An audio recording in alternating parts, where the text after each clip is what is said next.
Friends, तो internal reconstruction में ना अब हम इस प्रॉब्लम को सॉल्व करेंगे। चलिए, अच्छी प्रॉब्लम है, थोड़ी कंफ्यूजिंग रहेगी बट मुझे बहुत अच्छी लगती है प्रॉब्लम। पढ़िए। Rapier limited is in the hands of a receiver for debenture holder who hold a charge on all assets except uncalled capital. The financial statement shows the position as regard creditor on 30 June 2015। अब आप देख रहे होंगे ये थोड़ी अजीब सी balance sheet बना दी है इसने। लाइबिलिटी साइड तो ठीक है, बट एसेट साइड में देखिए, लाइबिलिटी साइड में लिखा है जैसे 60,000 शेयर्स, 60 इज 30 पेड अप, तो वैल्यू लिखी नहीं है उसकी। इधर प्रॉपर्टी मशीनरी है, एस्टीमेटेड इतना, कैश इन हैंड इतना, चार्ज अंडर, मतलब थोड़ा सा बड़ा गलत बना है। हो सकता है अकाउंट नहीं आता हो, चलिए कोई बात नहीं। A hold the first debenture for 3 lakhs and second debenture for rupees 3 lakh. He is also a unsecured creditor for 90,000. Great. B holds 30,000 second debenture and unsecured creditor for 60,000. Okay. Okay. तो अब ये जो इन्होंने बताया है इसके लिए मुझे एक वर्किंग नोट बनाना पड़ेगा। हमारे पास ये A है और ये बी है। इन्होंने बताया है कि एक तो फर्स्ट डिवेंचर है, ये हमारा वर्किंग नोट है, ध्यान दीजिएगा, और एक है सेकंड डिवेंचर। और यहां पर हम लिख लेते हैं टोटल। टोटल फर्स्ट डिवेंचर कितने के हैं? टोटल फर्स्ट डिवेंचर 3 लाख के हैं, सेकंड डिवेंचर्स हैं 6 लाख के, और ट्रेड पेबल हैं या अनसिक्योर्ड क्रेडिटर बोल दें, अनसिक्योर्ड क्रेडिटर। तो ये हमारे 3 लाख है, ये हमारे 6 लाख हैं, और ये 4,50,000 है। ठीक है, 13,50,000 है। अब इसमें से देखें ए के पास क्या है। ए के पास फर्स्ट डिवेंचर है 3 लाख के, सेकंड डिवेंचर है 3 लाख के, और इसके साथ वो अनसिक्योर्ड क्रेडिटर भी है, कितने का? 90,000 का। ओके। बी के पास क्या है? बी के पास सेकंड डिवेंचर है 3 लाख के, और 60,000 का वो अनसिक्योर्ड क्रेडिटर है। अब देखिए अदर्स, फर्स्ट डिवेंचर में कोई बैलेंस बच रहा है, सेकंड डिवेंचर में कोई बैलेंस बच रहा है नहीं, लेकिन ट्रेड पेबल में या अनसिक्योर्ड क्रेडिटर में 3 लाख का बैलेंस बच रहा है। ये वर्किंग नोट आपको बहुत हेल्प करेगा, क्योंकि इससे आप लोग टोटल ड्यू निकाल सकते हैं। ए को हमें 6,90,000 देना है, बी को 3,60,000 देना है, और दूसरों को अनसिक्योर्ड क्रेडिटर को 3 लाख देना है। क्लियर है ना? अब आगे बढ़ते हैं। A is to cancel 2,10,000 of the total debt owing to him, to bring 30,000 in cash and to take first debenture in cancellation of those already issued to them for rupees 5,10,000 in full settlement of all his claim. देखिए, ए क्या कह रहा है कि 2,10,000 तो मैं छोड़ देता हूँ, ठीक है, 30,000 बनना है और लेके आता हूँ, और इसके बाद मुझे आप फर्स्ट डिवेंचर जो मतलब है वो 5,10,000 के दे दीजिए। ठीक है। B accept 90,000 in cash in satisfaction of all claim by him.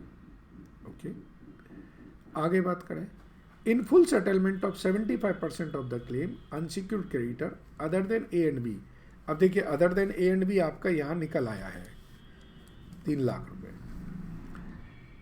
Agreed to accept 4 share of rupees 7.5 each, fully paid up against their claim for rupees each 60. The balance of 25% is to be postponed and to be payable at the end of 3 years from the date of court's approvals of the scheme. The nominal share capital to be increased accordingly. Uncalled capital is to be called up in full and rupees 52.5% share were cancelled, thus making the shares of rupees 7.5 each. So friends ये देखिए मतलब बहुत ही smoothly ये question हो सकता है अगर आप बैलेंस शीट पर फोकस ना करें।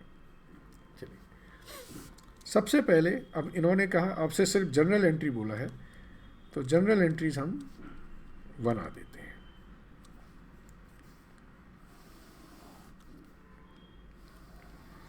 ये अगर क्वेश्चन किसी को एग्ज़ाम में आ जाए और वो ध्यान से पढ़े तो ये क्वेश्चन एक लॉटरी है, लॉटरी। क्यों है ये लॉटरी? क्योंकि इसमें कोई बैलेंस शीट नहीं बनानी, लंबा काम कोई नहीं है, बस कंसेप्चुअल क्वेश्चन है पूरा। चलिए हमने देखा ए को हमें 6,90,000 देना है, तो पहले तो इसकी एंट्री बना दो। एंट्री लिख दो, first debenture account debit, second debentures account debit, unsecured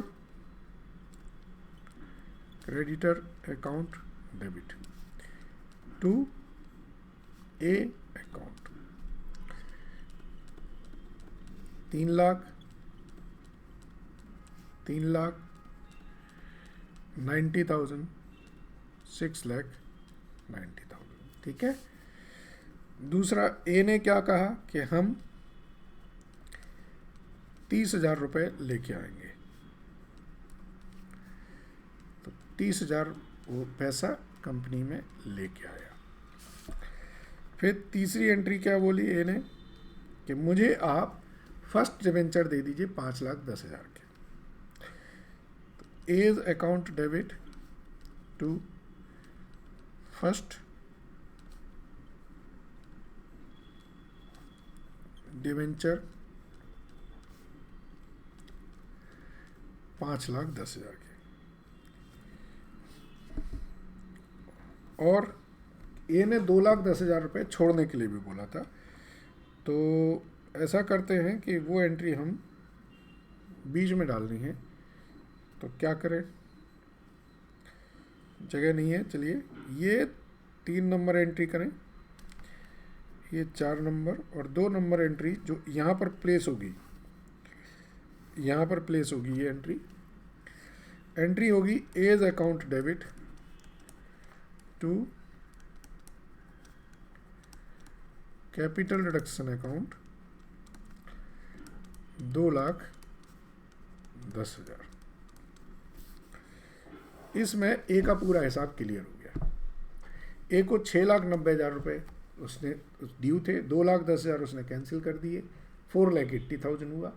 30,000 और लेके आया, तो 510 देने थे, 510 के हमने उसे फर्स्ट डिवेंचर दे दिए। अब हम बी की बात करें। बी ने बोला कि हमें 90,000 रुपीज़ नगद दे दीजिए आप। ठीक है, तो 5वें नंबर एंट्रीज हम लिखेंगे, first debenture account debit unsecured creditor account debit, ये 3 लाख से, फर्स्ट नहीं सेकंड डिवेंचर है, और ये 60,000 से, टू बी अकाउंट 3,60,000। ठीक है, बीज account debit 3,60,000 to bank 90,000 to capital reduction 2,70,000। ठीक है, अब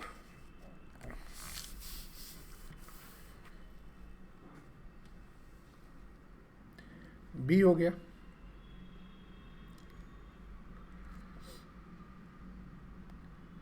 ए हो गया, बी हो गया।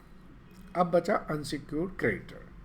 अनसिक्योर्ड क्रेडिटर के बारे में देखें, इन्होंने पहले इस लाइन को पढ़े ध्यान से, ये बहुत अच्छी लाइन है। इसमें अगर कोई ध्यान से ना देखे, 75% के बदलिए ये कहा, और दूसरी यहाँ पढ़ें, बीच की बात हम बाद में करेंगे। Balance 25% is to be postponed.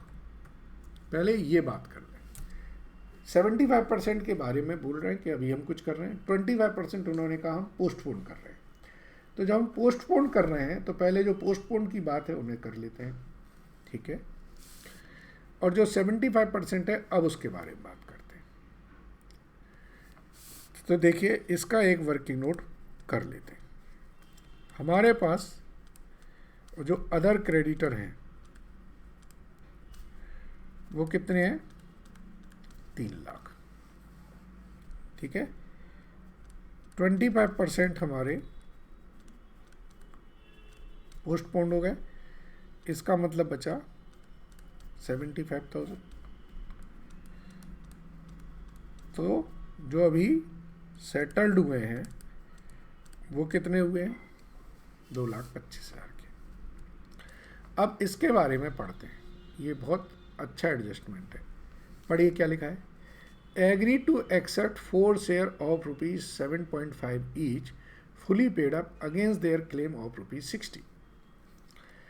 तो वो ये कह रहे हैं कि एग्रीड हैं फॉर ₹60 टू रिसीव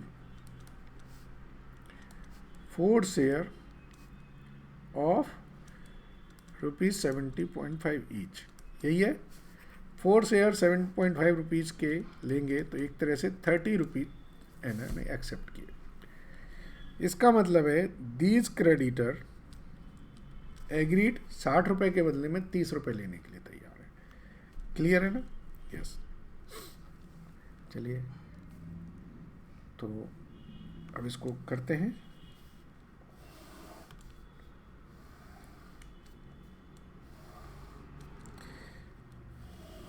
ये जनरल एंट्री उसी के साथ चलेंगे, मैंने बीच में एक्सप्लेन कर दिया। अनसिक्योर्ड क्रेडिटर लास्ट में हमारी 6वीं नंबर हो गई थी, तो ये 7th नंबर एंट्री होगी। अकाउंट डेबिट होगा 3 लाख से टू लोन और डेफर्ड वर्ड यूज कर दें,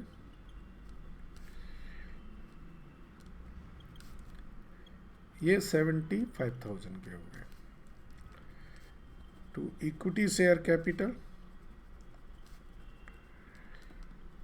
एक तरह से 50% में सेटलमेंट हुआ है। और टू कैपिटल रिडक्शन,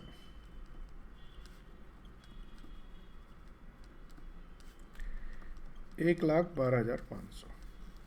इसको ऐसे कर लें कि 2,25,000 divided by 60 into 4 share at the rate of 7.5 each, that is 1,12,500। ठीक है जी। 8 नंबर एंट्री पढ़ेंगे। क्या लिखा है इन्होंने कहा कि uncalled capital to be called up. तो अनकॉल्ड कैपिटल कॉल्ड अप करेंगे तो एंट्री क्या होगी? Share final call account debit to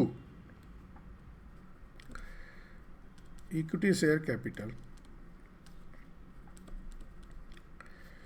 6,000 shares पर 30 रुपीज़ से जो अनकॉल्ड कैपिटल थी वो हमारी कॉल्ड अप कर ली हमने। ठीक है जी। इसके बाद ये पैसा आ जाएगा तो एंट्री होगी bank account debit to equity share final call कर दीजिए,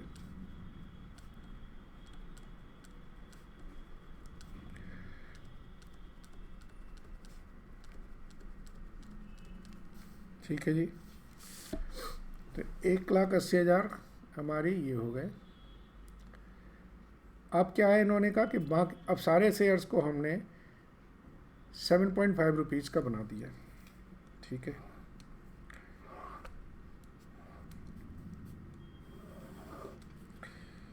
तो 10वीं entry, equity share capital, bracket में लिखोगे 60 rupees each, account debit to equity share capital, bracket में लिखोगे 7.5 रुपीज ईच, अकाउंट। ये हो जाएगी हमारे 3,60,000, 6,000 शेयर है, और ये आएगा 45,000 टू कैपिटल रिडक्शन अकाउंट 3,15,000। ठीक है, 3,15,000 से हमने कैपिटल रिडक्शन क्रिएट कर दिया। अब आप देखिए कि आपके पास जो भी है कैपिटल रिडक्शन, उसे आपने एडजस्ट करना है किसमें, उसे आपने जो भी आपके प्रॉफिट एंड लॉस हैं उसमें यूज़ कर लेंगे। ये तो बैलेंस शीट ठीक नहीं बनी है ना। सो 11th नंबर एंट्री करेंगे, capital reduction account debit to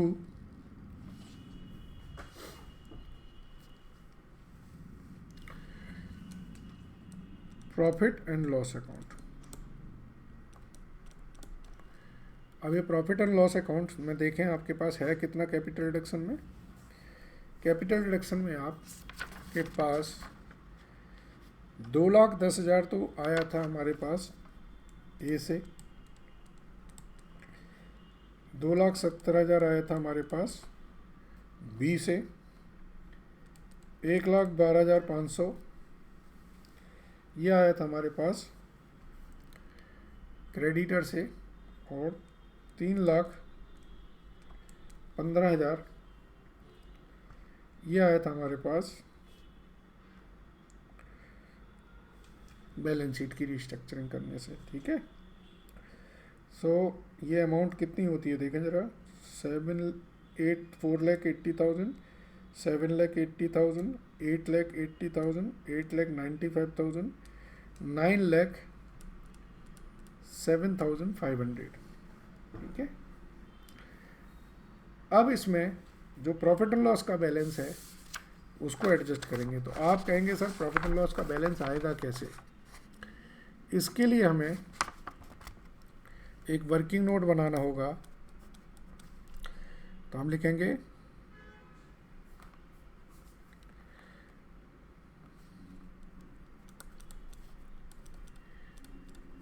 correct balance sheet बनाते हैं।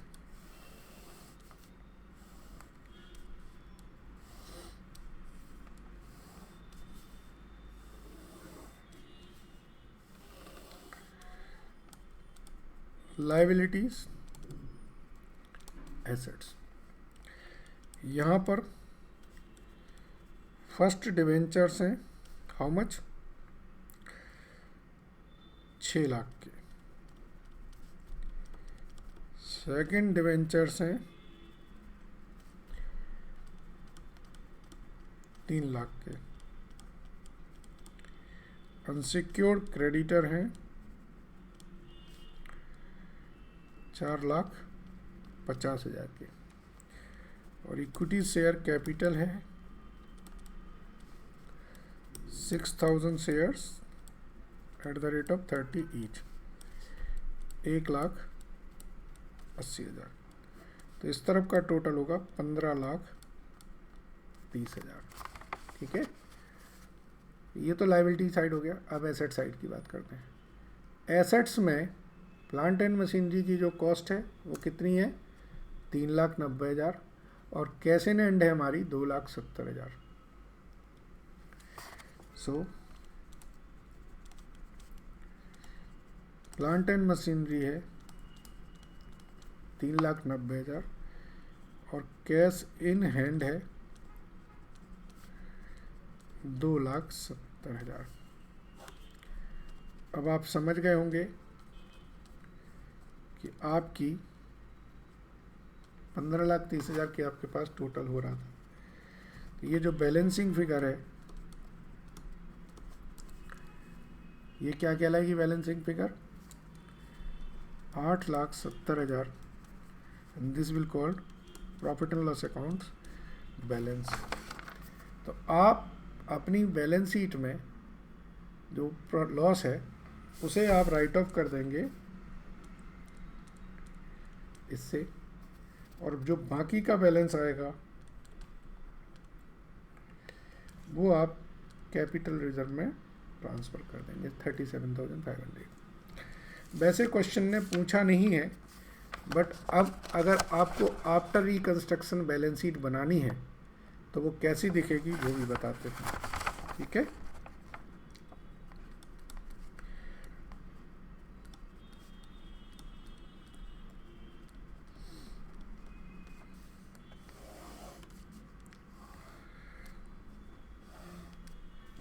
क्वेश्चन ने पूछा नहीं है इसलिए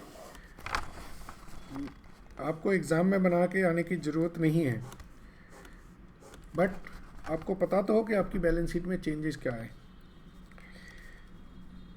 इक्विटी शेयर कैपिटल में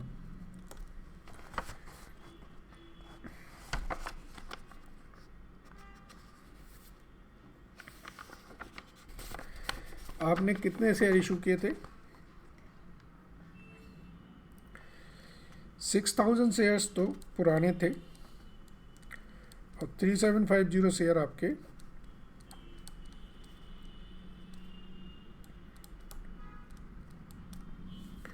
नए शेयर थे। ठीक है, सो 1,12,500 के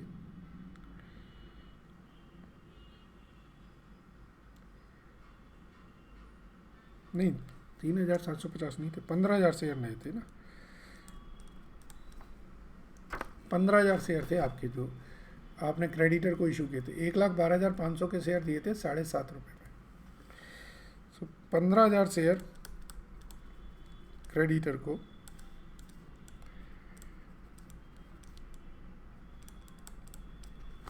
तो ये अमाउंट आएगी 1,57,500।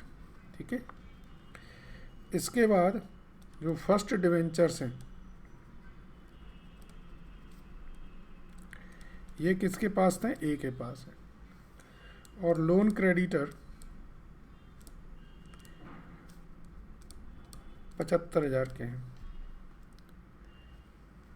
कैपिटल रिजर्व आपके पास 37,500 है। ठीक है, यस। तो इस तरफ का टोटल आएगा 195, 2 लाख, 270, 280, 7,80,000। अब हम यहाँ देखें, हमारे पास प्लांट एंड मशीनरी 3,90,000 का है। कैश इन हैंड, अब इसको देखें, आपके पास पहले कितनी थी? 2,70,000 थी। ए कितनी लेके आया? 30,000। बी को हमने कितने दिए?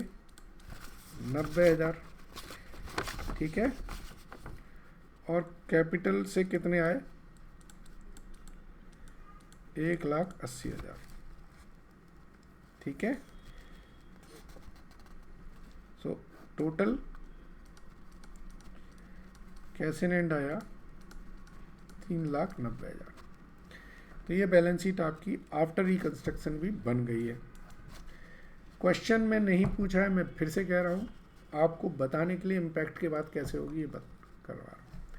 ठीक है, तो होप, मुझे लगता है कि ये पूरा क्वेश्चन आपको समझ में आया। एग्जाम पॉइंट ऑफ व्यू से बहुत इंपॉर्टेंट क्वेश्चन है। Thank you very much.